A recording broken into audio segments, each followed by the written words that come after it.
Hello, and welcome to Busy, Gritty, Inked, and Witchy, a magical living podcast for the busy witch. I'm Morgan, eclectic witch of more than 20 years, self-proclaimed fluffy bunny, lightworker, and busy witch. Here we will talk all things witchy, including my personal magical tips and tricks, busy witch hacks, and real talk about current metaphysical happenings, which wouldn't be complete without my snark and unique way of looking at the world. So brew some coffee or tea, sit back, and let's do this. Hey everyone, welcome to another episode of Busy, Gritty, Inked, and Witchy. Today I'm talking about witchcraft do's and don'ts. I was planning upcoming podcast episodes, and I realized that when I started my podcast a couple of years ago, I just kind of jumped in, and I never really covered the basics of witchcraft. I really wanted the podcast to be a place where I could tell my journey and talk about current events in the witchcraft community. And that's been what it's been for the last couple of years for the most part. And so the title of this episode, I knew I wanted to do a beginner's witchcraft, but I wanted my listeners who have been practicing witchcraft for a while to not be like, oh, I could just skip this one. But I really wanted it to encompass a little bit more than just beginner's witchcraft. So the title of this episode went from Witchcraft Basics to Witchcraft 101. And I figured that especially when you're getting started or when you are recommitting yourself to your spiritual path or to your witchcraft practice, there are so many things to keep in mind that this podcast episode would be super simple if we just went with a do's and don'ts style episode. And don't go thinking that I'm gatekeeping, because you can do what you want in your magical practice. And the things that I'm going to mention today are more just things to keep in mind. And they're really widely accepted. They really, truly are. So there's not going to be any gatekeeping here today. I'm going to go back and forth with a do and then a don't and then a do and a don't. And I have 9 total, because I love threes, so 3 times 3 is 9, and it was very easy to come up with 9 do's and don'ts for witchcraft. So when you are getting into witchcraft or renewing yourself to your spiritual practice, or maybe you've hit a slump and you want to regain that momentum, you want to find that witchy inspiration. Number 1, do study, read, practice, explore. You never know what's going to work for you if you don't educate yourself and try different things. If a spell does not work, it's a learning opportunity, not a failure. So you're not failing as a witch if you set your intentions in the new moon and you power it up and you try to manifest at the full moon and you add more power and then nothing happens. You're not a failure. So it's a learning opportunity. Maybe you need to try a different approach. Or maybe you added some crystals in. Maybe this time add a candle and see what happens. Maybe add some herbs. So try different things to see what you like and to see what fits your personal practice. And I actually tell everyone that regardless of how long you've been practicing, I think you should always be reading, practicing, studying, just being open to new ways of doing things, be open to new opinions, new opportunities for practicing magic, all of it, because you never know what's going to fit you and you never know what's going to work for you until you try different things. So don't assume spells work instantly. They generally don't. Sometimes spells take a full lunar cycle, which is 1 month, to go through all the steps. Your spell has to help you remove some obstacles that are blocking your way. It has to open energetic pathways. It has to attract things to you. And oftentimes, the energy that you send out will flow with a lunar cycle. So sometimes it takes a month. Sometimes it takes longer. Sometimes it's instant. It all depends on where the energy currently lies and how far it needs to go from you to manifesting your intention. And sometimes the timing is not right at all, period. And sometimes the spell or what you're trying to manifest isn't in your greatest good. So the spell may not work. And these are all learning opportunities, again, for you to figure out maybe a different way to rephrase the spell, or a different time to do it, or a different method to apply to it. But don't assume that spells will work instantly, because they generally don't. And I think that's a big thing that a lot of beginner witches, that's a misconception that they have, is that, they're going to do a spell and it's going to work immediately, and their whole life is going to be improved and magic's going to fix everything in their life. And that's kind of another don't along with it, is don't assume that spells work instantly, but don't assume that spells will work at all. And they definitely won't. They're not the magic pill to just fix your life. Okay. Number 3, do what feels right to you. I know that's like a different do almost, but you will get so much information on the internet and in books and in podcast episodes, for example, that often you'll find contradicting info. You'll have one witch be like, do this at the full moon. And then you'll have another witch be like, don't do this at the full moon. If you read or hear something that feels right for you, oftentimes it will give you goosebumps, which we call affirmation bumps. And that means that that piece of information resonated with you on a higher level. If you hear something and you just immediately break out in goosebumps, that is signal for you that whatever you're hearing resonates with your energy. So you should definitely explore that more.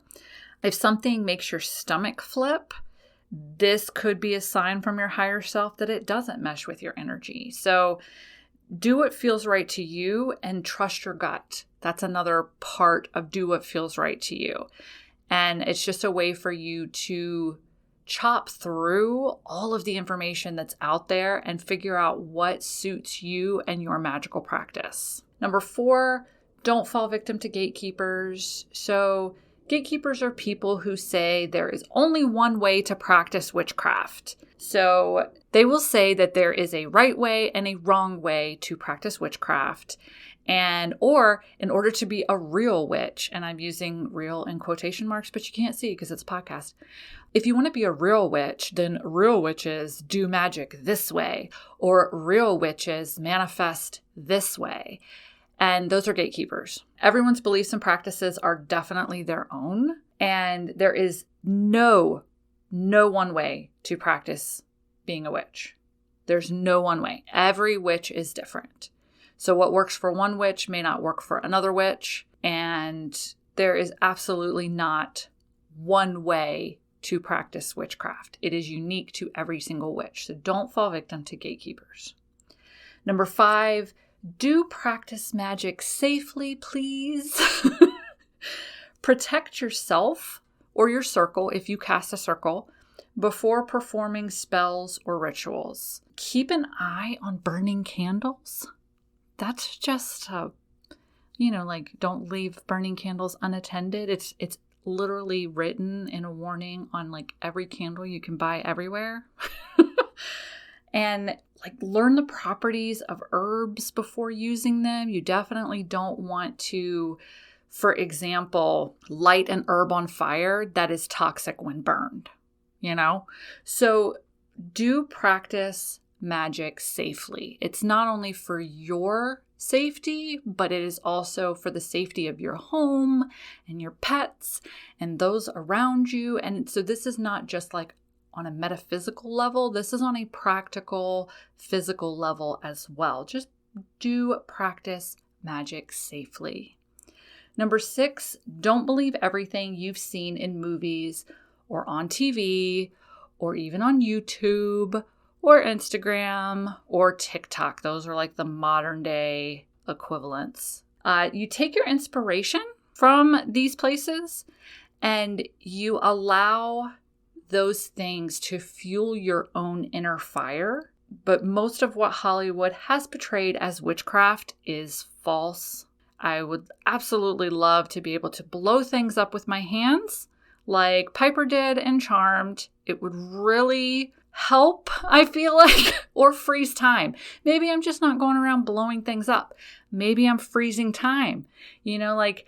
Somebody says something and you have that moment where like you want a snarky comeback, but nothing comes to mind, just freeze for a second, formulate that snarky comment, unfreeze, bam, I just dropped the mic on you. Unfortunately, witchcraft does not happen like that. You also have to remember that in this modern age of social media, generally speaking, people only post the best of themselves and their practice on social media. So YouTube videos, TikToks, Instagram Reels, things like that. Always keep that in mind. They're going to show you the gorgeous aspects of witchcraft. They're not necessarily going to show you some of the downsides of witchcraft or the times that a spell didn't work. So just don't believe everything that you have seen in movies or TV or on social media, okay? Number 7, do learn the basics before moving on to more advanced practices. So I was trying to actually formulate a list of what I consider to be basic witchcraft practices versus advanced witchcraft practices. But honestly, it was a little hard to formulate a list like that because everyone starts their path in a different way and they start from a different place of inspiration, okay? So there could be a witch that is inspired by crystals, and so they really want to start working with crystals, so they start learning about how to practice crystal magic and laying that foundation. But there could be another witch where crystals to them are just way advanced. So I would say that for the basics of witchcraft, there's definitely like grounding and protecting yourself. And I would say candle magic can be a basic practice. You can learn the basics of things like herbal magic, or crystal magic, or moon magic. Meditation can also go a long way in witchcraft, but it may be something that you don't want to do at the beginning of your witchcraft practice. That to you could be an advanced witchcraft practice. Elemental magic, or learning about the elements, earth, air, fire, water, spirit. So these are all things that could be very basic and fundamental. And if you want to build your unique practice, you want to start with a stable foundation and then branch out from there, or even specialize. So you can learn a little bit of this, a little bit of that, see what feels right. And then from there, you can specialize in being a kitchen witch or a green witch and really diving down into herbal magic and learning about herbs and their properties, and then how to grow them, and then how to cultivate them, and then how to use them to make tinctures or salves or magical incense or whatever. So you want to build your foundation first, and then you can branch out and specialize in whatever you want to specialize, or then you can choose like, okay, I've learned grounding, I've learned protection, I've learned a little bit about moon magic. I now want to explore moon magic more and manifesting with the moon more.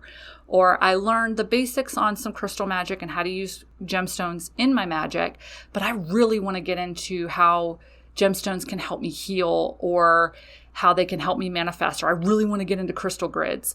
So just whatever you go to do, I say learn the basics before moving on to more advanced practices, even within each kind of magical practice. Number 8, don't compare your practice to others. Again, there is no right or wrong way to practice witchcraft or to be a witch. Witches do not look a certain way. Witches do not say their spells a certain way.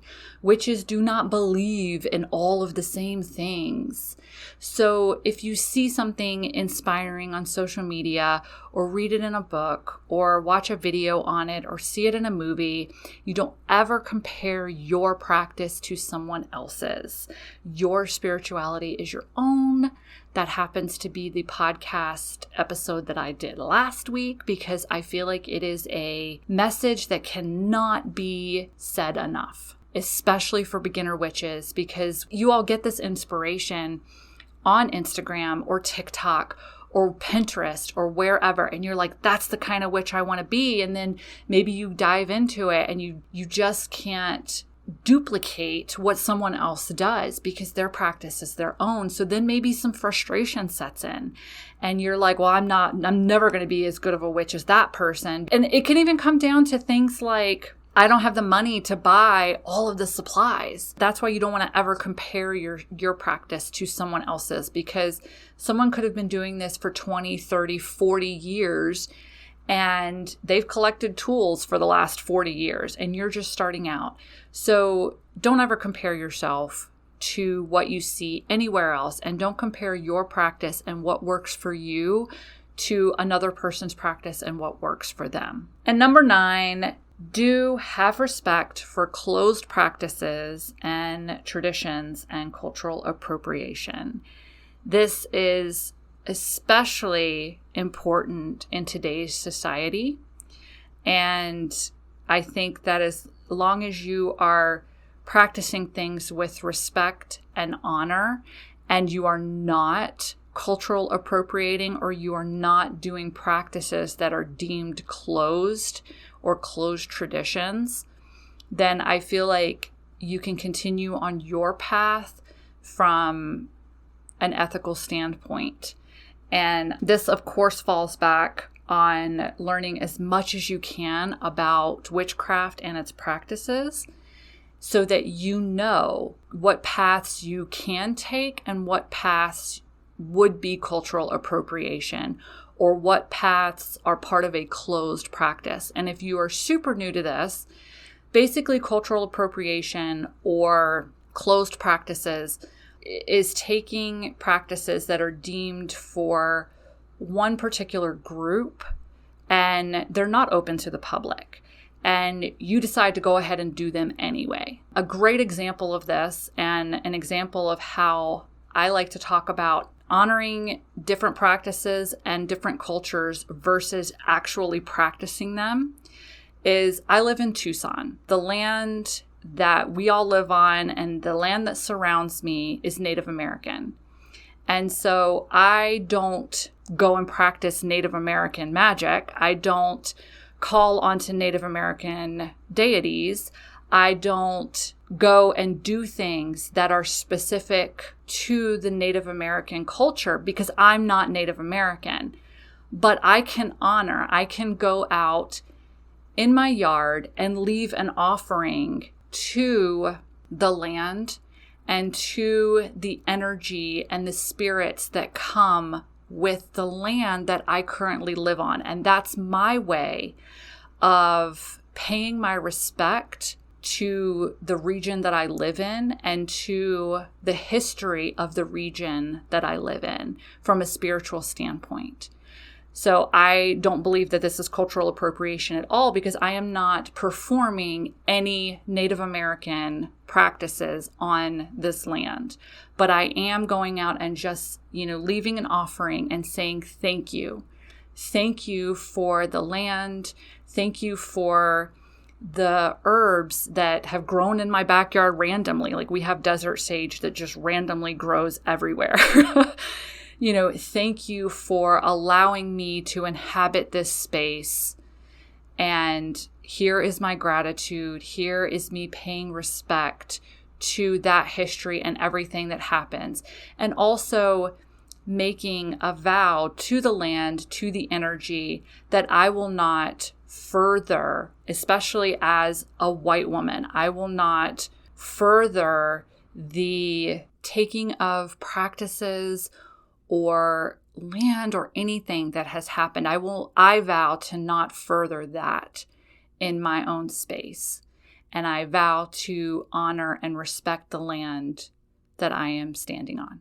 So I do think that is very important. Do have respect for closed practices and traditions and cultural appropriation, which again just falls back on educating yourself on what is cultural appropriation, what are closed practices, what you should ethically and morally be doing and what you shouldn't as a witch, especially an eclectic witch, who is one who takes what feels right to them and dismisses what doesn't feel right. It's very important for eclectic witches to not culturally appropriate, not take practices from other people where you don't have formal training. You weren't asked to be there. You weren't born into that tradition or into that culture.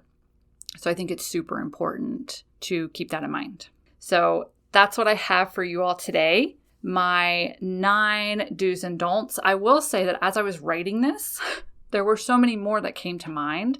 So there's always a chance of a part 2 in the future. I would love to know via social media, especially I do post the little snippets on Instagram and TikTok.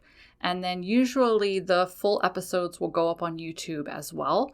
So let me know in the comments if this was helpful for you, especially if you're a beginner witch. And let me know if there's ever anything else that you want me to cover. I'm always open to suggestions. So I hope this was informational and fun for you today. I would like to take a second to let you know about the Ink Spirit Coven. It is a coven that I run. It's an online coven. It's basically a learning circle for eclectic witches. And for the month of May, we are doing flower magic, which includes a live lesson and then a rosewater workshop that we'll be doing later in the month. If you can't make the lesson live with us, it is recorded and added to the archives. When you join, you have access to over 2 years worth of content, all of our past classes, all of our past Book of Shadow pages, any guided meditations or any bonuses that I've supplied. You have access to all of it. And we do have a Facebook group where we have an amazing supportive group of witches who are involved in each other's lives and support one another on their journeys. It's just an absolutely beautiful group of witches. So if this sounds like something that you would like to do to help strengthen your spiritual path or really dive down into your magic, then you can head to inkedspirit.com to learn more and sign up. We'd love to have you. I want to thank you all for giving me a platform to share my knowledge and my journey, and I will see you all again soon. Bye.